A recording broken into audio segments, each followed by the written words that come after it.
Yo, what's good, everybody? It's Laker Boy Ace. What up, everybody? It's your boy, Laker Boy Waldo, back at it again. And today's video is about our boy, Kawhi Leonard.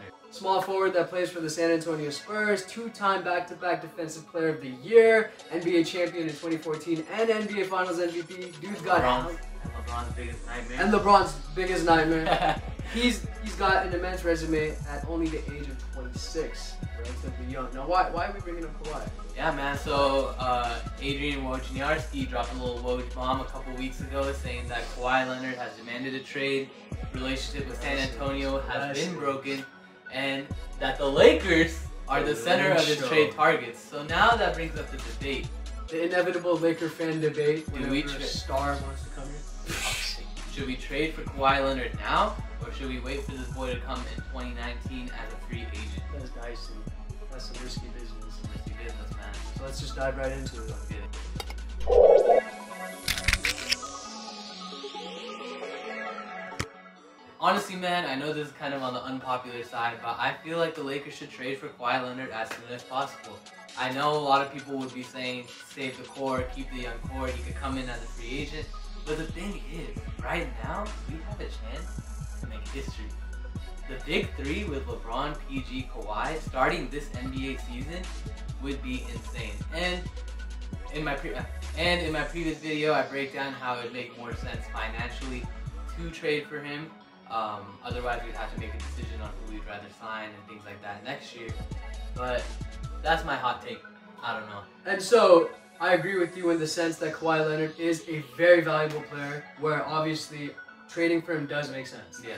But we're not like other teams. I feel like our young core is very special. They have a very special chemistry going on. Yeah. You know, we got Lonzo Ball, Brandon Ingram, Julius Randle, and Kyle Kuzma. Those are the main four you think of when you talk about the young core. And the potential that this young core has together is immense. It's crazy immense. So Kawhi Leonard's a very interesting player. How does he fit into this? Well, he's a very adaptable player.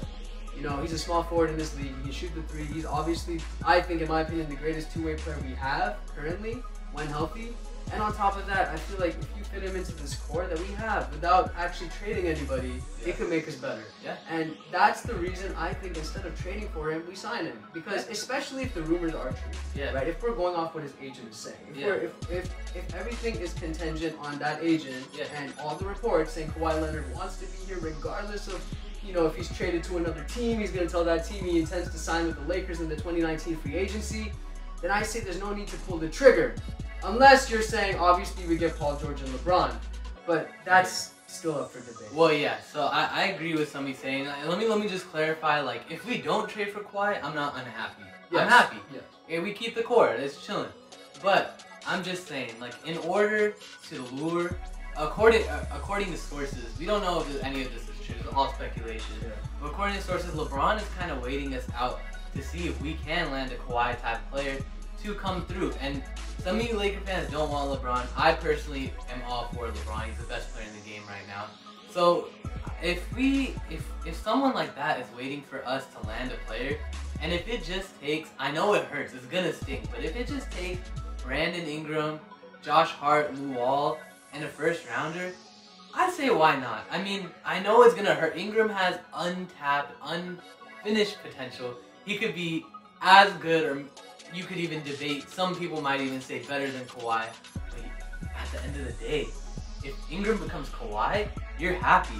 So if you bring Kawhi, you're happy. Well, Kawhi will make anybody happy, right? So yeah. My question is, as for LeBron James, you're suggesting we trade Kawhi Leonard prior to speaking to him, or after giving him this plan? Because in my opinion, if we trade beforehand, that's risky business, right? Because if, hypothetically, according to this agent, we get him in the next year's free agency, there's no need to trade for him. However, I do agree. If LeBron says, yeah, if you guys can manage to do it, then I say why not? I mean, I don't care about LeBron to that extent. If he's not happy that Kawhi Leonard's the Lakers, then I mean, that's his loss. Yeah. But I think, personally, I think LeBron's going to be like, hell yeah, you guys got Kawhi. I don't see any reason why he'd be upset for that reason. But on top of everything, financially, and I have a video coming out that will elaborate more. Financially, it just makes sense to trade for him, because if you don't trade for him and you're looking for him in free agency, you're gonna have to clear up more space next year. If hypothetically you sign LeBron and PG, which becomes a whole different facade and a whole different issue. So financially, it does kind of make sense because you can't keep all the players. You're gonna have to pull the You're gonna have to pull the plug on one of the players. Yeah. And I feel like that's true. You trade one of the players away, get Kawhi Leonard in the process. Yeah. However, to me, the argument with that is we are heavily relying on LeBron right now, right? Because we're making a trade basically to appease LeBron.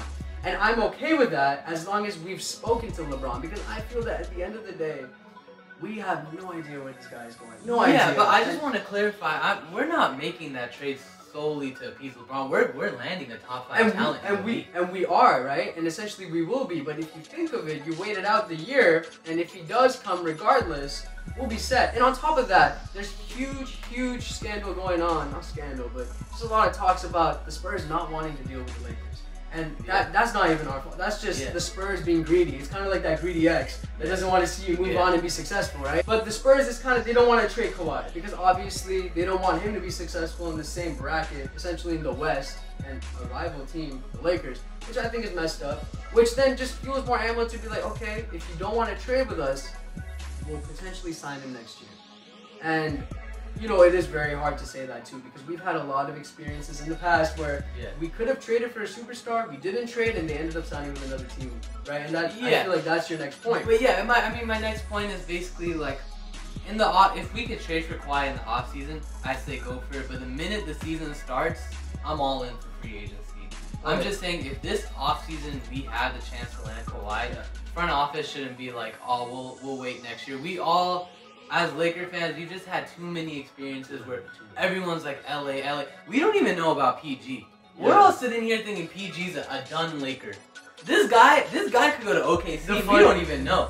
And if that does happen, I swear I'm gonna be like, told you so. Not to you, but just to like. No, that makes sense. In general, right? Because PG was like, if any free agent in the last 5 years, I think PG is the. He was linked to us for quite a time. And he was the most like alleged to be set as a Laker. So I mean, this is all hypothetical. And you know, to your point, right, the Spurs are a very successful team too. Look what they did without Kawhi. Kawhi comes back, they're successful, it makes sense. He might be like, you know what, I have a chance here, right, to actually do something. But then at the same time, the guy's disgruntled, and there's no need to get into what happened between him and Tony Parker and Greg Popovich. It was just a very bad relationship. Trust was broken, and it became shady business. I like to always use the word risky business. It was risky business. And so essentially, to me, I feel like he is going to leave in free agency. And if we prime ourselves, right, one more year with this core, and try to sign Paul George.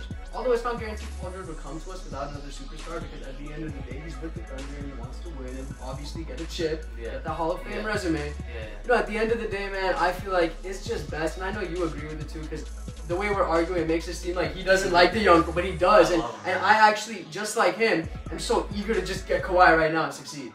I mean, that's what it is. But at the end of the day, it makes me just feel like, you know, we're doing this because we're trying to form this big three when we don't know if even getting Kawhi can happen. I mean, all I'm going to say is, if you told me this last year, Kawhi wants to come to the Lakers, we should trade, I wouldn't have said anything. But to that, he had more years on the contract. Yeah, I know, but I'm just saying, that's not even the point I'm trying to make. All I'm trying to say is, like, if there was rumors any other year in the last 5 years that Kawhi was trying to be a Laker, I wouldn't be as so hard set. Let's just say, hypothetically, he was a free agent last year and we were able to trade for him the year before. I wouldn't even be that hard pressed to trade for him. But the only reason why I think it's so imperative we trade for him now, because this is the only year it will be, like, financially possible to land Paul George, LeBron, and Kawhi. If we don't trade for Kawhi, then it's 2 of the 3, and that's the thing. And if we have to make that decision, it'd have to be now, because we would be like, all right, then LeBron, like, we're not gonna sign you because we're gonna sign Kawhi next year, and that's a huge decision. So personally, that's why I think the only way we can land those 3 and be the team that just destroys the Warriors. At the end of the day, it makes sense. Go get Kawhi while you have him. Don't lose him, because that would be worse, right? You have the chance to get him. But also, in my opinion, I just feel that while we have this core, while we're building it, you know, go after what's promised, right? Obviously, try to make a trade for Kawhi. Who would they want, right? Well, obviously, Waleed and I both totally feel like we need to trade as less as possible, right? Yeah, there's 100%. There's untouchable players on this team for sure. And his value dropped a little bit after not getting traded in the draft. Like, exactly. Now it's going lower and lower. I think a lot of people aren't really paying attention to this, but you know, the Spurs don't have the leverage actually. No, Kawhi Leonard has the leverage. And that's the most beautiful part of this, because if he wants to come to the Lakers, if you're the Celtics, you're Danny Ainge, and you realize, oh, I could trade Brown and Hayward, but for a 1-year rental. You have to take a gamble, because the way it's sounding right now is he's saying, I'm done. Like, even if I get traded to another team, I'm coming to LA. That's the way it sounds. And to me, and then that makes sense for your argument, but then that also just strengthens my opinion, where it's like, we might as well sign him. And that's where it just comes down to you guys. It's a win-win. It's a win-win either way. In your situation, you potentially have this big 3. Yeah. In my situation, it's a big 2. It's a big 2 with the core. With the core, yeah. Right? And so it's an interesting debate. I want to know what you guys think. You know, comment down below. What do you think? Do you think LeBron will sign here? Do you think Kawhi Leonard is actually going to be here? Or do you think it's all just some Laker BS that's propagated by the media? We'll see. We'll see. But I mean, either way, it's a win-win. Yeah. I mean, I'm excited either. Like, if we don't get PG, LeBron, or Kawhi, I'm ready to see Kuz and the young guys ball out. So other than that, man, it's your boy, Laker Boy Waldo, signing out. It's your boy, Laker Boy Ace, signing out. Peace. So, man, I hope you enjoyed this debate. As you can see, me and Sami had different ideas, but at the end of the day, we had the same long-term goals. But if you want to hear more specifics about contracts and stuff about LeBron, Paul George, and Kawhi, that'll be my next video coming up soon. So check that out if you can. And also another video that's going to be coming out talking about Kawhi Leonard's history. Who is he and what's his legacy? Or could be legacy coming out soon as well. Stay tuned.